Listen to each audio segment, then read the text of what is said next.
یہی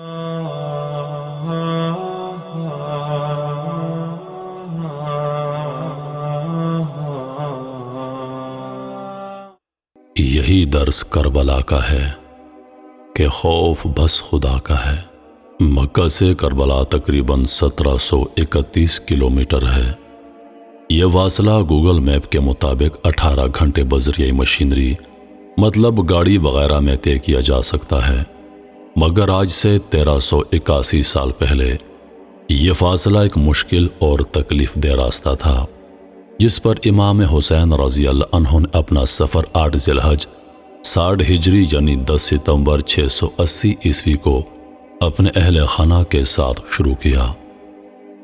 سفر شروع کرنے کے بعد تاریخی کتابوں میں 14 مختلف مقامات کا ذکر ملتا ہے جہاں امام عالی مقام نے پڑاؤ کیا، یا مختلف لوگوں سے ملے اور یا لوگوں سے خطاب کیا۔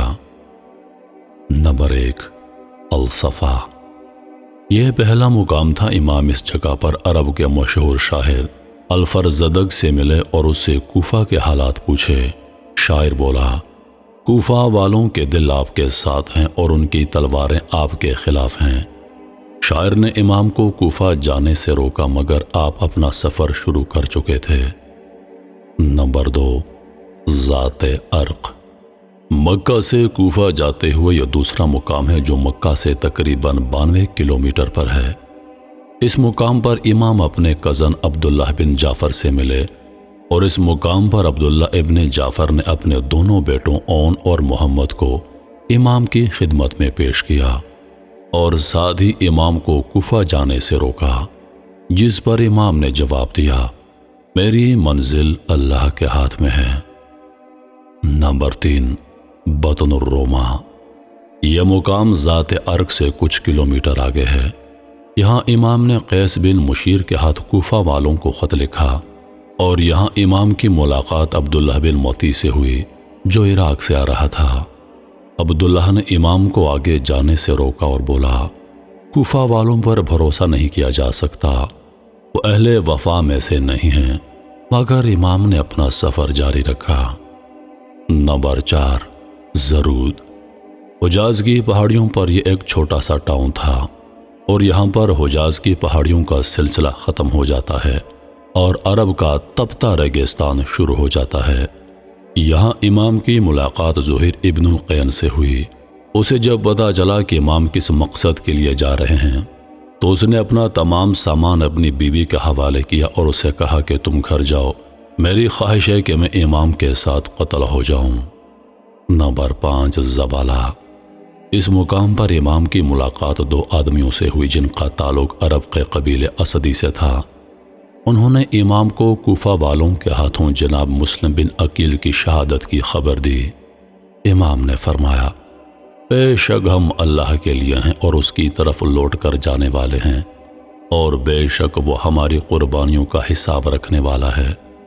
اس مقام پر امام نے اپنے ساتھ چلنے والوں کو بتایا کہ جناب مسلم اور جناب ہانی کو شہید کر دیا گیا ہے اور کوفہ والے ہمارے نصرت نہیں کریں گے۔ امام نے اس مقام پر فرمایا، جو چھوڑ کر جانا چاہتا ہے واپس چلا جائے۔ بہت سے قبائل جو راستے میں امام کے ساتھ اس امید پر چلے تھے کہ انہیں مال و دولت ملے گی، اس مقام پر ادھر ادھر بکھر گئے اور واپس اپنے گھروں کو لوٹ گئے، اور امام کے ساتھ ان کے اہل خانہ سمیت تقریباً 50 لوگ رہ گئے۔ نمبر 6، بطن عقیق۔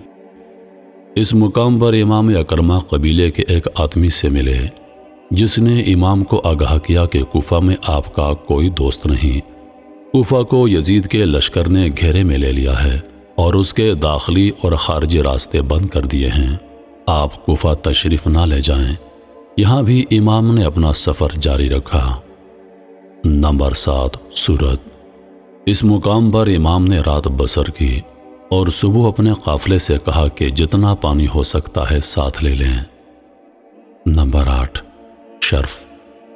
اس مقام پر امام کے ساتھیوں میں سے ایک چلایا کہ اس نے ایک لشکر کو اپنی طرف آتے دیکھا ہے۔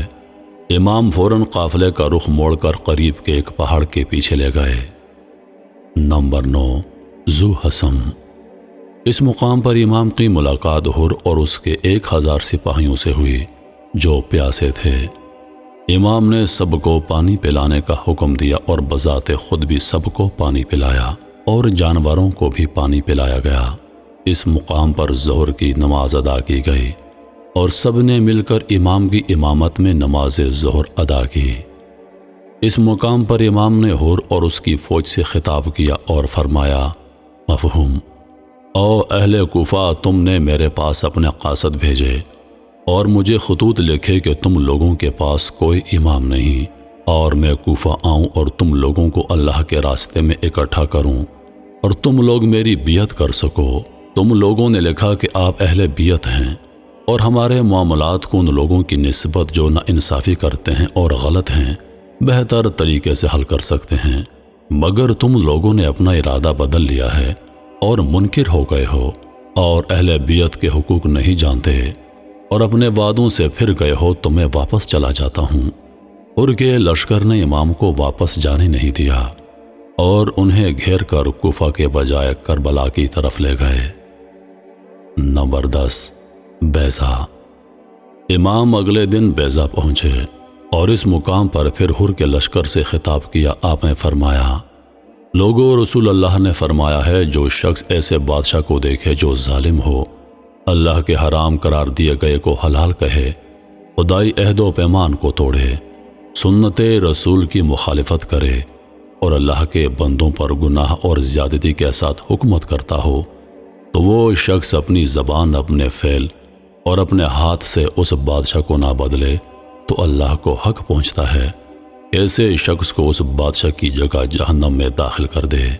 امام نے اس مقام پر مزید فرمایا، لوگو، تمہیں معلوم نہیں کہ جن لوگوں نے شیطان کی اطاعت کی اور اللہ سے منہ پھیرا ملک میں فساد برپا کیا، حدود شرع کو معطل کیا اور مال غنیمت کو اپنے لیے مختص کر دیا، ایسی صورت میں مجھ سے زیادہ کس پر فرض عائد ہوتا ہے کہ وہ اصلاح کی کوشش کرے؟ میرے پاس تمہارے قاصد آئے اور خطوط پہنچے کہ تم نے بیعت کرنی ہے اور تم میرے مددگار بنو گے اور مجھے تنہا نہیں چھوڑو گے، بس اگر تم اپنا وعدہ پورا کرو تو سیدھے راستے پر پہنچو گے۔ امام نے یہاں لوگوں کو اپنے حسب و نسب کا حوالہ دیا اور فرمایا، اگر تم اپنے وعدے سے پھر جاؤ گے تو تعجب نہیں، تم اس سے پہلے میرے والد اور میرے چچا زاد بھائی مسلم کے ساتھ ایسا کر چکے ہو، اور ان قریب اللہ مجھے تمہاری مدد سے بے نیاز کر دے گا۔ امام کی تقریر سن کر حر نے امام سے کہا، اگر آپ نے جنگ کی تو آپ کو قتل کر دیا جائے گا۔ امام نے فرمایا، تم مجھے موت سے ڈراتے ہو، اور کیا تمہاری شقاوت اس حد تک پہنچ گئی ہے کہ مجھے قتل کر دو گے؟ حر کے لشکر پر کوئی اثر نہ ہوا اور وہ امام کو کربلا کی طرف گھیر کر لے جاتے رہے۔ نمبر 11، عزیب الحجنات۔ اس مقام پر امام کی ملاقات ترمح بن عدی سے ہوئی، جس نے امام کو کوفے والوں کے خطرناک ارادے سے آگاہ کیا، جس کو امام پہلے ہی جانتے تھے، اور امام سے اپنے ساتھ کوہ آجا چلنے کی درخواست کی تاکہ امام وہاں پناہ لے سکیں۔ امام نے فرمایا، اللہ تمہیں اور تمہاری قوم کو جزائے خیر دے، ہم میں اور ان لوگوں میں عہد ہو چکا ہے اور اب ہم اس عہد سے پھر نہیں سکتے۔ نمبر 12، قصر سنی مقاتل۔ فیصلہ ہو چکا تھا کہ امام کو کوفہ نہیں جانے دیا جائے گا، چنانچہ حر کے لشکر نے کوفہ کا راستہ بدل کر امام کو گھیر کر کربلا کی طرف لے جانا شروع کیا۔ امام راستے میں قصر بنی مقاتل رکے اور شام کے وقت میں امام نے فرمایا، بے شک ہم اللہ کے لیے ہیں اور اسی کی طرف لوٹ کر جانے والے ہیں۔ امام کے 18 سالہ بیٹے علی اکبر امام کے قریب آئے تو امام نے فرمایا کہ انہوں نے خواب میں کسی کو کہتے سنا ہے کہ یہ لوگ انہیں قتل کرنے والے ہیں، جس پر جناب علی اکبر نے امام کو تسلی دی اور فرمایا، کیا ہم سیدھے راستے پر نہیں ہیں؟ نمبر 13، نینوا۔ اس مقام پر حر کو ابن زیاد کا خط ملا جس میں اس نے لکھا تھا کہ امام جہاں ہیں انہیں وہیں روک لو اور انہیں ایسی جگہ اترنے پر مجبور کر دو جہاں پانی اور ہریالی نہ ہو۔ حر نے امام کو ابن زیاد کے خط سے آگاہ کیا، آپ نے فرمایا ہم اپنی مرضی سے نینوا میں خیمہ زن ہوں گے، جس پر حر نے کہا کہ ابن زیاد کے جاسوس ہر چیز کی نگرانی کر رہے ہیں، لہٰذا میں آپ کو ایسا نہیں کرنے دے سکتا۔ پھر امام کا قافلہ ایک مقام پر پہنچا تو امام نے پوچھا، اس جگہ کا نام کیا ہے؟ کسی نے جواب دیا، کربلا۔ امام نے فرمایا، یہ کرب و بلا کی جگہ ہے، یہ وہ جگہ ہے جہاں ہمیں قتل کیا جائے گا۔ نمبر 14، کربلا۔ امام کے حکم پر کربلا کے میدان میں خیمے گاڑ دیے گئے۔ دریائے فرات خیموں سے کچھ میل کے فاصلے پر تھا، اور یہ 2 محرم 61 ہجری کا دن تھا، اور عیسوی کیلنڈر پر 3 اکتوبر 680 کی تاریخ تھی۔ محترم ناظرین، اس ویڈیو میں کربلا کے حالات تفصیلاً بیان نہیں کیے جا رہے۔ اس ویڈیو کا مقصد امام کے مکہ سے کربلا تک کے سفر میں آنے والی منازل اور چیدہ واقعات کا ذکر کرنا تھا، تاکہ جو لوگ نہیں جانتے تھے انہیں 1731 کلومیٹر کے امام کے سفر کی تھوڑی سی آگاہی ہو۔ انہی لفظوں کے ساتھ میں اجازت چاہوں گا، اس امید کے ساتھ کہ سانسوں نے وفا کی۔ تو اگلی بار ایک اور ویڈیو لے کر آپ کی خدمت میں حاضر ہوں گا۔ تب تک کے لیے خدا حافظ۔ اللہ پاک آپ سب کا حافظ و نگہبان۔